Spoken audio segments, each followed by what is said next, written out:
man. Detroit versus everybody, man. Detroit, we rep the hardest, man. We gain the hardest. You know what it is, man. Detroit, CJ, holla at your boy when we get home. Don't forget to check out our sponsor, The Health Blaze, at thehealthblaze.com. 100% all natural products from lotions, soaps, foot soaks, bath bombs, and much, much more. Use the promo code Goodfella1Boxing. Tell them your boy CJ Goodfella sent you. Get 18% off. We out. All right, man. Sorry if y'all hear my Arctic air. I got it blowing, man. I was gonna bring my fan down here. I was like, man, my mama gave me Arctic air, man. It worked really good. But talk about y'all king, y'all first, y'all last, y'all everything. Deontay Wilder. Okay, he did an interview with General Tao. Shout out to General Tao 78. We're doing the interview, and you know, he said he didn't want no fourth fight. After this, is finito, is done. You're done or you're finished. You know, put some respect on his name when he go out there and put them hands, feet, elbows, toes, Willis, Maximus on Tyson Fury. We'll talk about it. Appreciate the love, support. He said Deontay Wilder in the Fury trilogy. You think he ain't gonna try to cheat this time? Oh, they're thinking they're coming up with a master plan. You couldn't even get me out on loaded gloves and the conditions I was under. You didn't knock me out. So at the end of the day, he can dispute that all he wants to, because he did finish on his feet. But there's been a lot of people who finished on their feet, you know, who still got a TKO, still got knocked out, a TKO, technical knockout. But I mean, if that gives him a mental edge, cool. You know, if he want to say you didn't knock me down, whoopty blah, blase blah, or you didn't knock me out, you did knock you down. Boy was bleeding from his ear. Man, I'd rather get knocked out than a nigga lick blood off my neck, and I can't do nothing about it. That boy did the clitoris move. That boy treated his neck and his blood like, I mean, stop. Come on, man. When he treated his neck like some clitoris, like a clitoris. And that's wrong. That's wrong. I'd rather that boy licked the blood off it. And what's the thing about this, man? He claimed this shit now, but they was aware of this before the first fight. That's one of my biggest issues with him. Excuse me, just woke up my neck on fire. They knew about this the first fight. No cap. They knew about this the first fight. And he didn't say nothing about it. They was aware of the gloves. Our source, they said they was aware the gloves was flopping. Why did you fight him again? Why didn't we raise these concerns in the first fight? Why didn't we say he cheated in the first fight? Because you believed your homie, 7-8, all his boys, pulling out stopwatches saying that he didn't beat the count. Man, I seen a lot of ugly counts in my day. It's at the discretion of the referee. Remember Arthur McKinney? Was it Arthur McKinney? Somebody put, I was saying it was Jack Race, but it was Arthur McKinney. Go watch Cotto and Yuri Foreman. The corner threw the towel in. He threw the towel back in. You know, he was like, you want to continue to throw the towel back in the corner? Come on. So that was his biggest mistake in the first fight. That they didn't go on this campaign crusade like they should have with the flopping gloves. That was his first biggest problem. And he believed everybody was, you know, you got robbed, you won that fight. He didn't believe he needed to make no improvements. It only took when he got beat up and dropped and knocked out, however you want to look, it was a technical knockout. Then he wanted to start to change things. You know, and he said, well, I got rid of Mark Breland. Okay, if you get rid of Mark Breland for because you was tuning him out or he didn't bring much to the table, cool. We got rid of him from throwing the towel in the towel, but they already knew about the gloves. They already knew the gloves was wobbly, floppity. They already knew they was floppy. They already knew them gloves was flop. You know, I wasn't even aware of this interview. Benson just betted on his page. I wasn't even aware. But I wasn't even aware, man. But you know, why didn't they address that in the first fight? There's a lot of people saying, well, you learned about Wilder team taking this shit down. Whatever, man. I don't need no motherfuckers in the comments validation. I think I got a track record of being accurate enough overall for people to believe. But it is what it is. But my thing is, why I didn't address it in the first? Because he thought he was gonna just knock out Tyson Fury. What he didn't know, what the homie didn't know on Deontay Wilder was, Bob Arum told him to take them 2 fights of tune-up. That saved him a lot. That was able to get Fury head back on his shoulders right, get in the rhythm and do his thug thistle. Something outhanded on nothing about. People say, well, he ducked him the first. Smart. Got able to get his confidence, clear his head. And Deontay, shit, in basically December, fighting Luis Ortiz. You got to turn around and go into camp. But he also asked whether he could have a 4th fight with Tyson Fury. The trilogy closes, quote, this trilogy closes the chapter of me and Fury. My mind is violent right now, and I'm trying to end his career and other things as well.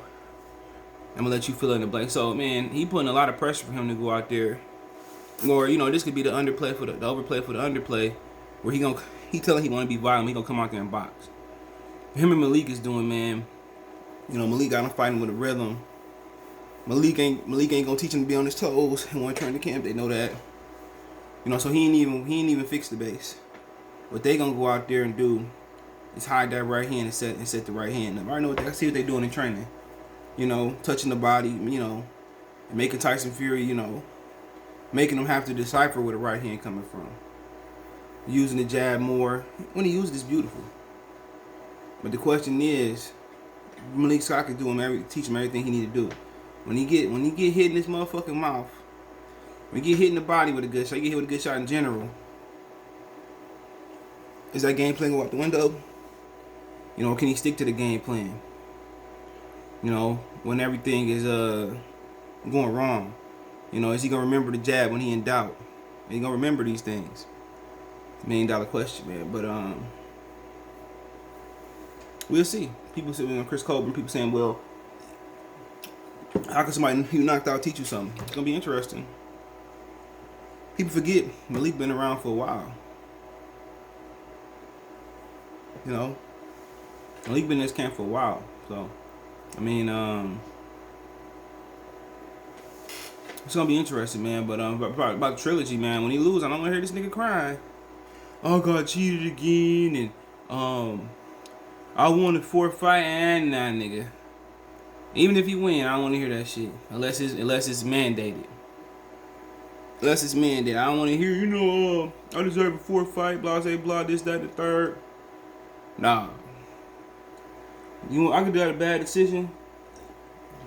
If you don't knock him out, I don't want to hear it, bro. I don't want to hear, my glove, was too tight on. Nah.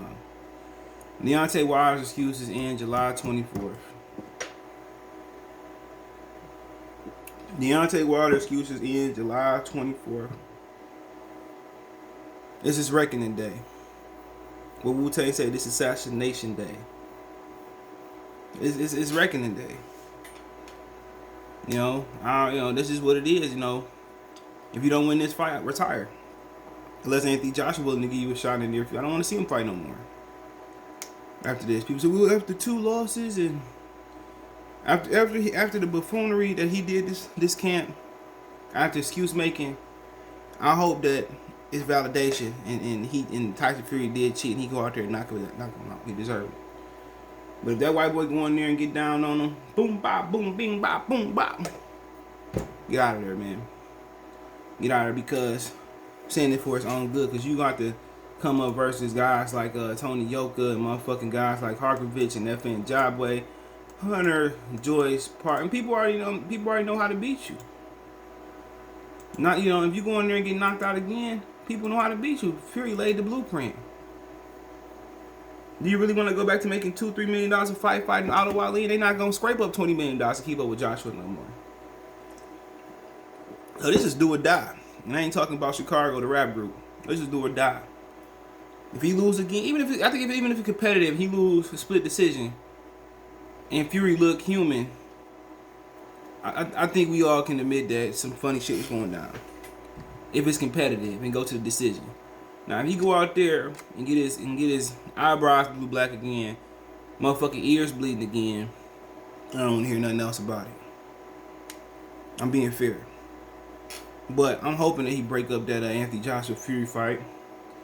And hoping he telling the truth, but still, some of the whole shit that he doing, man, as far as taking niggas' interviews down, I can't respect that.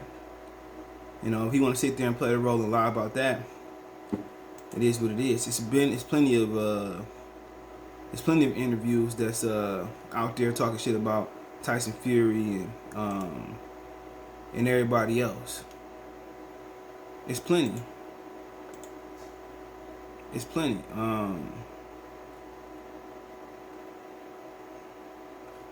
It's plenty, man. So that's what you gotta understand. Then they got another one. Deontay Wilder, Floyd Mayweather. They always said he was born. This is Wilder on Mayweather. He always said he was born. His style, great boxing skills, great IQ. It still wasn't enough for people. And then when a king like me comes along, which shows the opposite power, athleticism, it still ain't enough. My thing is this: he being nice about Floyd, go in there and get his ass where they let him cheat. Not Floyd don't like him, but don't matter. He right. But they nitpick him because he's sloppy. It's something that they never seen before. What the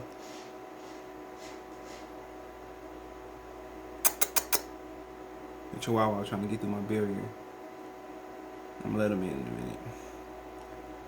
minute. But yeah, you know what Nas say. Man hate what they can't understand. That's the theory, man. I think I fucked it up. But yeah, people gonna hate what they understand with Deontay Wilder. We fighting 95 bums and he fighting this. But yeah, my question is to that: why ain't nobody else did it? Somebody with limited boxing, without actual amateur background, run a bronze medal. Why ain't nobody else did it before? Y'all can say, man, he fought $1 billion, but he had to get that. He had to go back in retrospect and get that amateur experience back. People got to understand that even if he won a bronze, it still wasn't enough. He still didn't have a repetition. You know, so you can say, well, he knocked out $1 billion bums. Cool. But that was making up the amateur fights that he didn't have. You know, he knocked somebody out in the second round that was 14-0. 13-0. You know? So he doing shit nobody else did. Getting these dudes out here on the world class. We didn't fight them. They all fought the same people. Anthony Joshua, all of them fought the same people. Anthony Joshua fight scary, like he's scared to get hit. You can't fight this sport if you always get knocked out. You're scared to get hit. But you know, people always gonna nitpick the black fighter. He's absolutely right, but that's what comes when you on top. He said, you know, a king like me, the king, the static gonna come with being the king. No question.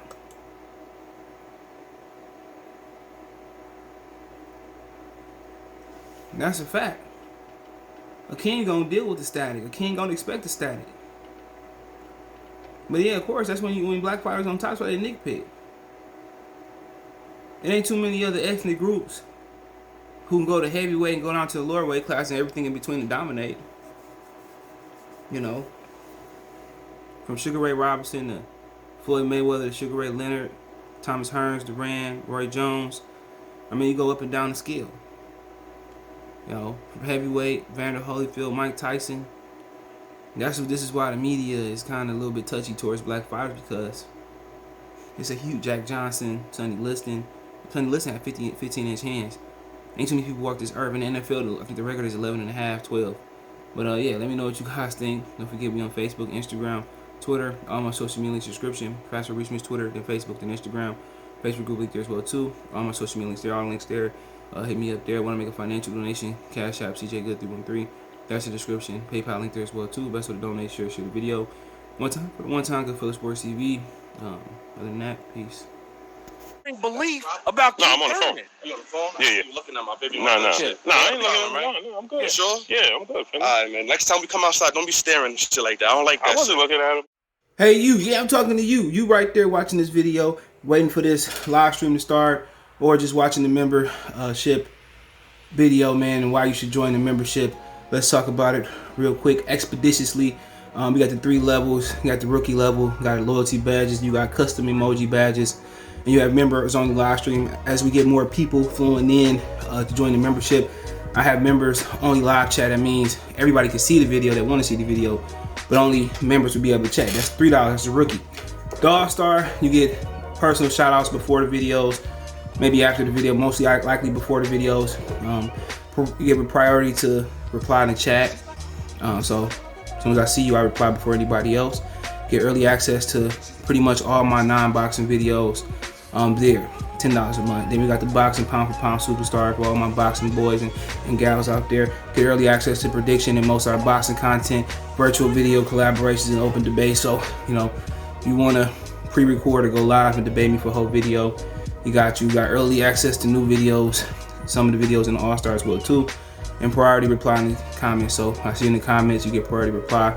No instantly, that's $20 a month. So let me know what you guys think. Don't have a Patreon no more, so here's where you're gonna get some of that exclusive content I used to have on the Patreon. Peace.